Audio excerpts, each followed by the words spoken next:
Em nome do Pai, do Filho e do Espírito Santo. Amém.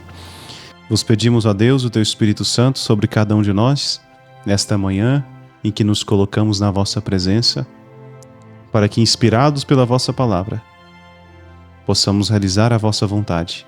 Que o nosso coração seja uma terra boa, o qual possa frutificar, dar muitos dons para o reino de Deus, para a eternidade.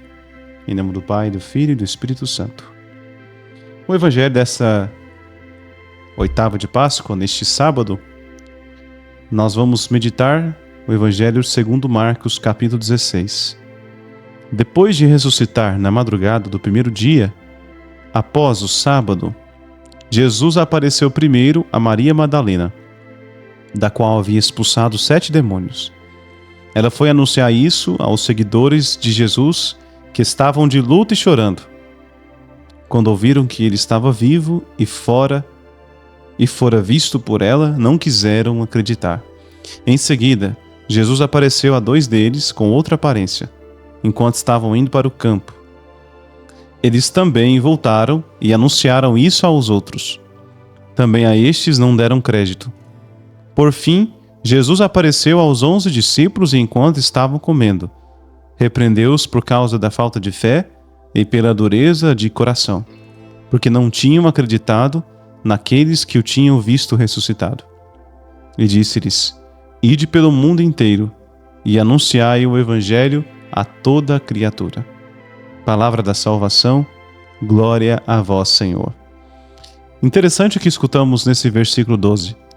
Jesus apareceu a 2 discípulos com outra aparência. O que São Marcos está dizendo? Ele não cita, mas se trata aqui dos discípulos de Emaús, porque enquanto Jesus caminhava e conversava com eles, os discípulos não enxergavam Jesus. Na verdade, enxergavam ele, mas Jesus apareceu em uma outra aparência, porque agora eles estavam num corpo glorioso.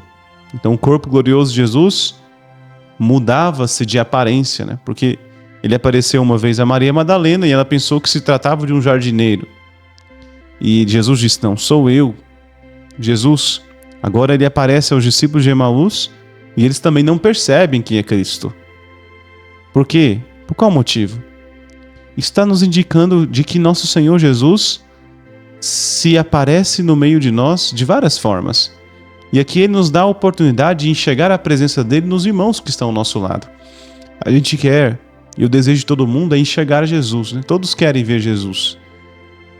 Claro que nem todos querem ver no sentido que vão morrer, né? Porque nós usamos a expressão ver Jesus para quem vai morrer.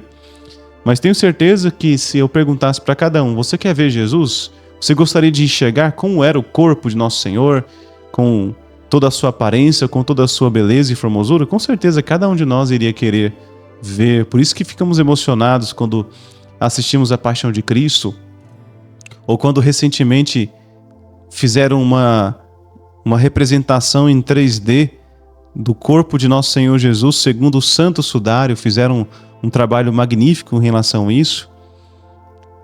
Nosso Senhor se aparece também de várias formas, ele fala de várias maneiras. Claro, pela palavra de Deus, pela Santa Igreja, nos sacramentos, Deus fala e age de uma maneira muito especial.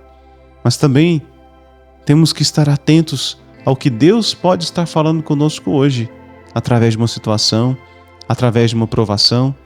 Talvez Deus tenha permitido uma doença, Deus tenha permitido uma dor, uma dificuldade na sua vida, para que você enxergasse algo que você não enxergaria em outro momento. Então, de que maneira Nosso Senhor está aparecendo na sua vida? Outra coisa interessante é que Jesus teve que repreender os seus discípulos enquanto estavam comendo, por causa da falta de fé e a dureza do coração.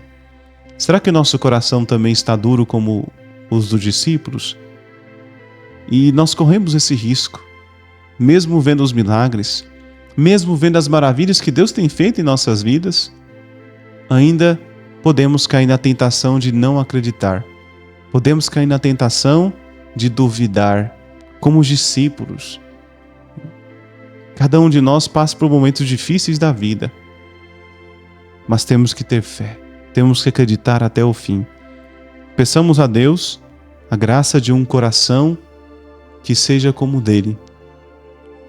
Que nosso Senhor não precise nos repreender pela nossa falta de fé. Por isso, essa é uma oração que todos os dias temos que fazer. Senhor, aumenta a minha fé, dai-me a graça de enxergar a vossa presença nas pessoas que estão ao meu redor, dai-me a graça de enxergar a vossa presença no Santo Padre, o Papa Leão, dai-me a graça, Senhor, de enxergar a tua presença naquele sacerdote, naquela pessoa, naquele pregador que muitas vezes não me encanta, não muitas vezes me entusiasma. Dai-me a graça, Senhor, de viver a sua presença nos mais pobres, nos mendigos, nas pessoas difíceis, naquelas pessoas que muitas vezes passam na porta da nossa casa, bêbadas, pedindo ajuda. Que tenhamos um olhar de misericórdia para com as pessoas, porque Cristo pode estar disfarçado, pode estar caminhando no meio de nós como caminhou no meio dos discípulos de Emaús. Que a alegria do ressuscitado, nesse último dia da oitava de Páscoa, possa penetrar os nossos corações e o Espírito Santo possa nos iluminar nessa preparação que já começamos para o grande Pentecostes. Que Deus te abençoe. Em nome do Pai, do Filho e do Espírito Santo. Amém.